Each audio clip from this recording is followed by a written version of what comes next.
I was looking in the mirror this morning, really looking at the little lines around my eyes. We call them crow's feet, don't we? Such a polite, almost whimsical name for something that makes so many of us want to go out and buy every expensive gold-flecked cream in the department store. I've seen women and men sit in my exam room and practically whisper about these lines, as if they're a secret failure. But what if I told you that the deepest lines on your face, the ones that make you look tired even when you've had a full night's sleep, might not actually be from your birthdays? What if the real culprit isn't the passing of time at all, but something sitting right now on your breakfast plate, hiding in plain sight? I've spent 30 years in medicine, and even I was shocked by how direct this connection is. There is one specific nutrient, one thing you're probably missing, that acts like internal scaffolding for your skin. And no, it's not a $200 serum or a painful procedure. It's something you can find at the local grocery store for a few dollars. Today, I want to show you how to eat your way back to a glow you thought was gone for good. Before we get into the what, I want to talk about how it feels. I had a patient last week, Sarah. She's 62, a retired school teacher with the brightest spirit you've ever met. She sat in my office, and for the first time in 10 years of being her doctor, she didn't want to talk about her blood pressure or her knees. She pointed to her reflection in the darkened glass of my office window and said, "Martha, I look tired. Even when I've slept 10 hours, I look exhausted and papery." I felt that in my soul. I think we've all been there. Because when we see those wrinkles, we don't just see skin. We feel like we're losing our vibe, our energy. We feel like the world sees an old person before they see the vibrant human being inside. If you felt that little sting of, "Who is that in the mirror?" I want you to take a deep breath right now. You aren't losing yourself. Your skin is just thirsty for the right fuel, and I'm going to show you exactly how to provide it. Most people think wrinkles are just inevitable, like taxes. But in the medical world, we look at something much more specific called glycation. To understand this, I want you to visualize your skin like a beautiful, bouncy trampoline. When we're young, the springs are made of fresh collagen and elastin. They're tight, they're resilient, and they snap back instantly. But as we get older, we do something to those springs without realizing it every single day. Imagine taking a jar of thick, sticky, hot maple syrup and pouring it all over those metal trampoline springs. At first, it's just messy, but then it dries. It gets stiff. It becomes brittle. Eventually, when someone jumps on that trampoline, the springs don't bounce. They snap. That's exactly what happens inside your body when your blood sugar spikes. Most people don't know this, but sugar is essentially internal rust for your face. It attaches to your collagen and turns it into something we call AGEs, advanced glycation end products. Appropriately named, right? Because they literally age you from the inside out. If you're over 40, your body's ability to repair those sticky springs slows down significantly. So, that morning muffin or the healthy flavored yogurt you had for a snack? It's not just affecting your waistline. It's making your skin lose its bounce and causing those permanent sleep lines. Now, I'm not here to be the food police. I love a treat as much as anyone, and I'll never tell you to live a life without joy.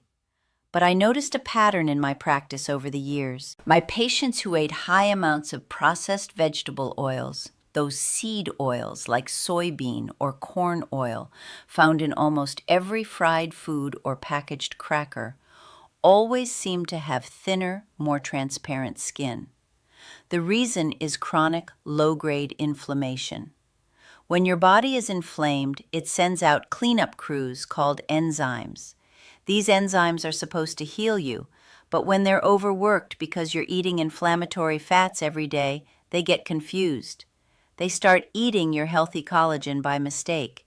It's like a vacuum cleaner that won't turn off and starts sucking up the actual carpet fibers instead of just the dust.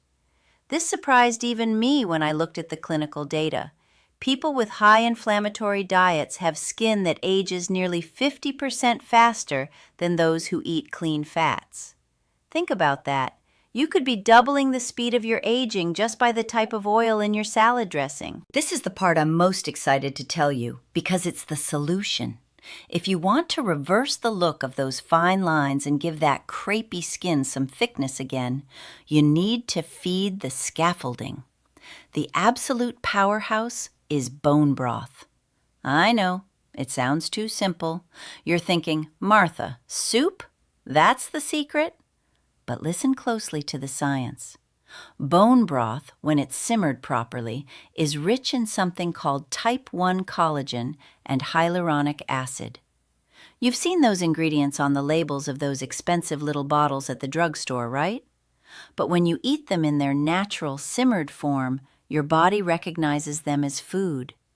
It's like sending a massive delivery truck full of bricks to a construction site that's completely run out of materials. I had a patient, let's call him Jim, who started having just one small cup of real gelatinous bone broth every afternoon instead of his usual coffee and cookie. 6 weeks later, he came in for a checkup, and I actually did a double take.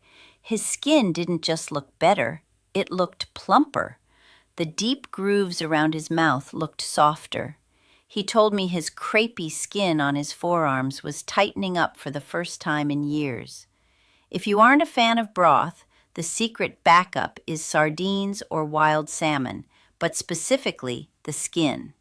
I know many people peel it off and throw it away, but that is where the glow factor lives. It's packed with DMAE and omega-3s that literally strengthen the cell membrane, making your skin cells tougher and more resistant to sagging. Now, pay very close attention to this next part, because even some of my most brilliant medical colleagues overlook it. Your skin is a mirror of your gut. If your digestion is sluggish, if you're bloated, or if your microbiome is out of balance, your skin will look dull and gray. I always tell my patients, if the plumbing is backed up, the paint on the outside of the house starts to peel.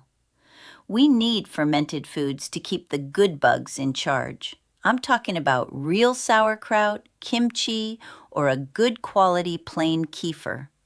These tiny beneficial bacteria work to reduce that internal inflammation I mentioned earlier. When your gut is happy, your skin stays hydrated from the inside out. And speaking of hydration, I'm not just going to tell you to drink more 8-ounce glasses of water. We've all heard that 1,000 times. I'm talking about eating your water. When you eat a cucumber, a slice of watermelon, or a stick of celery, you are consuming structured water that is bound to molecules that help it enter your cells. It stays in your tissues longer than a glass of tap water, which often just runs right through you. Eating your hydration is like deep conditioning your skin. We've talked a lot about what to eat, but there's a when that matters just as much for your complexion. Your skin does 90% of its heavy-duty repair work while you are in deep sleep. This is when your body produces growth hormones that stitch those collagen springs back together. But here's the kicker. If you eat a big sugary snack or a heavy bowl of pasta right before bed, your body has to divert all its energy to processing that sugar and managing insulin. It stops the repair process to handle the emergency of the sugar spike. I've made this mistake myself. Years ago, I'd have a little bowl of ice cream at 9 or 10 at night while watching the news, and I'd wake up with puffiness under my eyes that wouldn't go away until noon. That puffiness is actually fluid retention and inflammation from the sugar. Now, I give my skin what I call a fasting window. I try to stop eating 3 hours before my head hits the pillow. This lets my internal fountain of youth do its job without being interrupted. It costs nothing, and the results are often better than any night cream I've ever tried. I want to pause here and be very honest with you because I value the trust we have. This dietary shift won't make a 70-year-old look 17 overnight. And honestly, we don't want to look 17. There is a profound beauty in a face that has laughed at jokes, cried at movies, and lived a full, complicated life. Our goal here isn't perfection or erasing our history. It's about vitality. It's about looking in the mirror and seeing a healthy, vibrant version of yourself that matches the energy you still have inside. When you nourish your body with these foods, the broth, the healthy fats, the fermented vegetables, you aren't just fighting wrinkles, you're honoring the temple you live in. You'll find that you feel more energetic throughout the day. You might notice your joints don't ache quite as much when you get out of bed. The glowing skin is just the bonus on the outside that tells the world you're taking care of the inside. As we wrap up today, I want to hear from you because this community is so important to me. How are you feeling about your skin lately? Have you noticed changes that bothered you, or have you found a magic food that works for you? Drop a comment below and tell me your age. I truly love seeing the wide range of ages we have here. And maybe share one skin-loving food from today's list that you're going to try this week. If this conversation felt like a warm cup of tea for your soul, please hit that like button and subscribe to the channel. I'd be so honored to have you back in my office next week for our next talk. I'm Dr. Martha, and I want you to remember, you are beautiful, you are capable, and it is never, ever too late to start glowing from the inside out. I'll see you in the next one.